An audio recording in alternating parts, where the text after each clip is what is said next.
Right, so things we might be doing to the boat. If you see this, the steering gear's here and the actual rudder ends there. What we might do is get rid of this and just put the rudder straight onto the rudder head here, and that means we can clear up all this in the cockpit here. And that's one thing. And then this deck head, where it's broken anyway, we're thinking of raising it up a couple of inches, just so there's a bit of a curve running across the deck, and that will give it a tiny bit more headroom downstairs, which means that we can raise the floor up a little bit.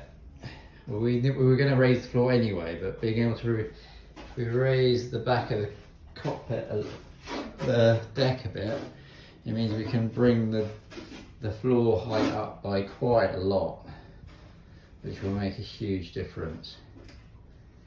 We're also going to cut down here a bit, make the companionway a bit deeper so it's not quite such a hole to get into.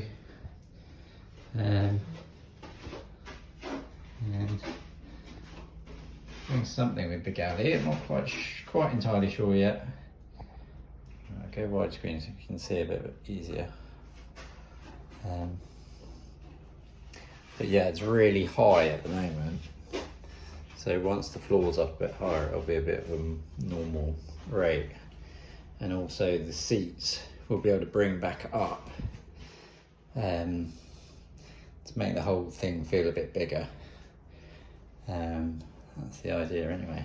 And then up forward, we're going to, I think we're probably gonna, where this cable is, we're gonna do some sort of, it's quite hard to get back enough to see, but basically put like some sort of bulkhead and room here, so that, or maybe even just straight across, so that we can have, so there's enough room for a shower and a loo in here, in this space. Kind of hard to envisage. And then there's also one more thing. We may be, whoop, if I come out here. So this curvature in the deck, we might pull out some of the curve and radius the edges as well. So I think it'll just make the boat look a bit better, and it'll give it a bit more space up forward as well. So lots of ideas. Not necessarily going to do them all, but we'll give it a go.